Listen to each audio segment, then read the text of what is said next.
Bien, ¿cómo se vivirá las elecciones este domingo? Lo vamos a conversar de inmediato con Luis Alfonso Mena, periodista e historiador desde Cali. Establecemos el contacto. Luis Alfonso, gracias por responder a nuestra llamada. ¿Cómo estás? Hola, cordial saludo desde Cali, Colombia. ¿Cómo están ustedes? Bien, expectantes de lo que también se defina este domingo en Colombia, porque obviamente marca el camino político hacia las elecciones presidenciales que tendrá mucho que decir, sobre todo en este 2022. Este domingo, de hecho, los colombianos están convocados allí a las urnas en un ambiente bastante complejo, Luis Alfonso. Son 39 millones de personas que tienen derecho a voto en el país. Se eligen representantes para la Cámara y para el Senado, y ahí, como decía, surgirán las figuras presidenciales de los distintos bloques políticos. Quiero preguntarte, en este aspecto, ¿qué factores hay que tomar en cuenta a estas alturas? Porque, por ejemplo, desde la ONU también, la alta comisionada para los derechos humanos, Michelle Bachelet, llamó a cuidar la democracia y la seguridad en el país, por ejemplo. Sí, lo primero que hay que decir es que ha habido un ambiente previo pues de mucha violencia, continúan las masacres, ya se han registrado a lo largo de este año 22 masacres en diferentes regiones del país, principalmente en el departamento del Cauca, al sur del departamento en donde me encuentro, y también en el nororiente, en el departamento de Norte de Santander y en el departamento de Arauca. Es decir, que son zonas muy conflictivas en las que ha habido presencia de toda clase de actores armados ilegales y una inasistencia por parte del Estado que de una u otra manera ha permitido que se generalice la violencia, porque como todos sabemos, el gobierno de Iván Duque pues decidió por política hacer trizas el acuerdo de paz, y esto ha originado una multiplicación de los factores de violencia. De modo que venimos, por ejemplo, de un paro armado que ya se suspendió para dar paso a las elecciones, pero generó una situación difícil, pero sobre todo esta situación generalizada de masacres y atentados contra líderes sociales. Ya han sido asesinados a lo largo de este año 22 líderes sociales, y a lo largo, desde la firma del acuerdo de paz, 1.323 líderes sociales, defensores de derechos humanos, etcétera, y como ustedes lo afirmaban también, pero recientemente se cumplió un gran paro nacional en Colombia que fue respondido a sangre y fuego por el régimen de Iván Duque, más de 80 personas asesinadas, centenares, miles de personas heridas, afectadas por la violación de derechos humanos, de modo que todos estos antecedentes tienen que ver con los planteamientos que se están haciendo ahora para darle salida a la crisis que enfrenta el país a propósito de unas elecciones que, como lo decía alguna de las personas entrevistadas por ustedes, son atípicas por cuanto se presentan de manera simultánea las elecciones para reconfigurar el cuerpo legislativo en Colombia, que es bicameral, Senado y Cámara de Representantes, 108 senadores, 188 representantes de la Cámara. Para reconfigurar este cuerpo legislativo pues se convocan elecciones cada 4 años, pero estas están acompañadas de consultas internas, interpartidistas, entre 3 coaliciones de partidos políticos que configuran 15 precandidatos presidenciales. De ahí saldrán 3 elegidos mañana.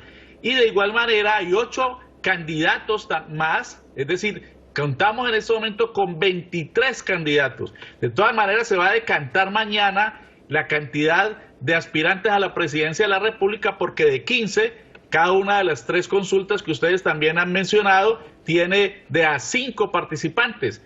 De cada una de ellas va a salir uno, es decir, de 15 van a quedar 3. Y de esos 3 se sumarán a los otros 8 que ya se inscribieron ante la Registraduría Nacional del Estado Civil, el órgano electoral, y en consecuencia habrá por lo menos 11 candidatos. Y la particularidad de esto es que esas elecciones de consultas internas, que obran a manera como de primarias interpartidistas, pues lo que van a originar es que decanten el espectro político y van a conducir a un hecho muy importante, es que jalonarán la participación del electorado en los comicios que reconfigurarán los cuerpos legislativos, de tal manera que para mañana se espera una altísima votación.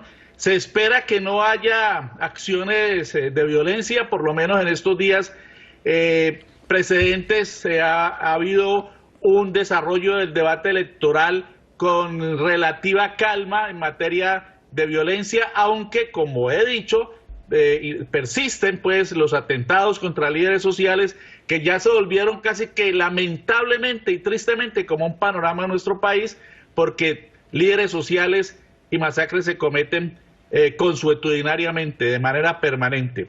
De modo que ese es el ambiente. Lo que sí existe es una gran guerra sucia, lo que sí existe es la actividad de los corruptos comprando votos, lo que sí existe es el constreñimiento electoral de agentes del Estado que quieren mantener sus privilegios con sus representantes y con sus senadores y también con los participantes de la derecha en las consultas internas y están presionando a los funcionarios públicos y oficiales y a sus familias para que sufraguen en favor de sus candidatos. Pero el nuevo fenómeno es que hay una efervescencia, hay un ambiente de rechazo a esas prácticas corruptas, a ese constreñimiento, a esa guerra sucia, también a la violencia estatal, que ya he mencionado, y en consecuencia se está abriendo paso de manera que muchos han considerado como imparable la candidatura de Gustavo Petro en la consulta del pacto histórico,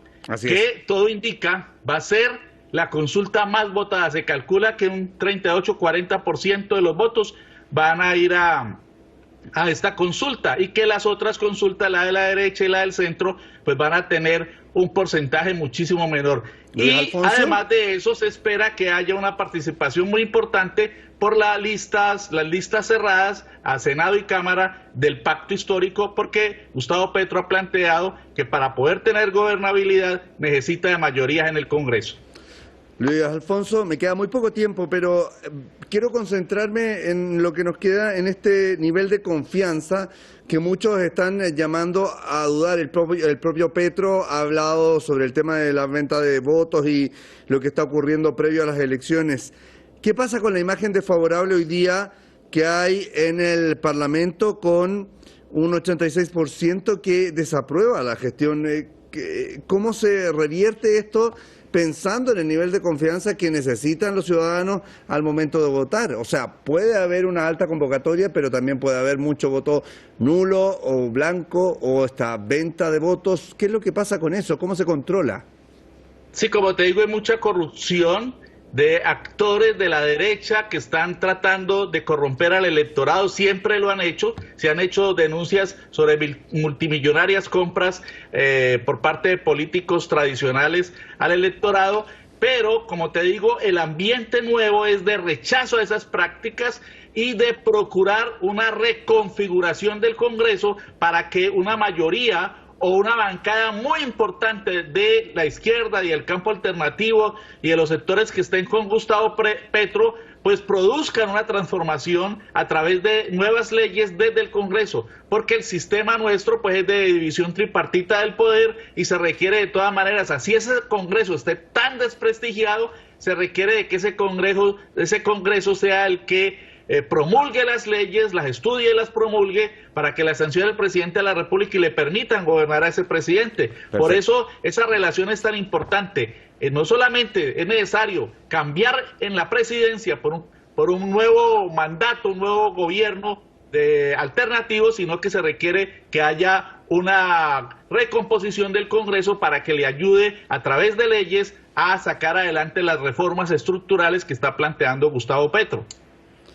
Bien, Luis Alfonso Mena, nos quedamos con eso, pendientes de lo que va a ser esta jornada de domingo para Colombia y cuáles son los distintos panoramas que se van a presentar a lo largo del día, pasando después ya a pensar en el 29 de mayo con las presidenciales. Muchísimas gracias por el contacto.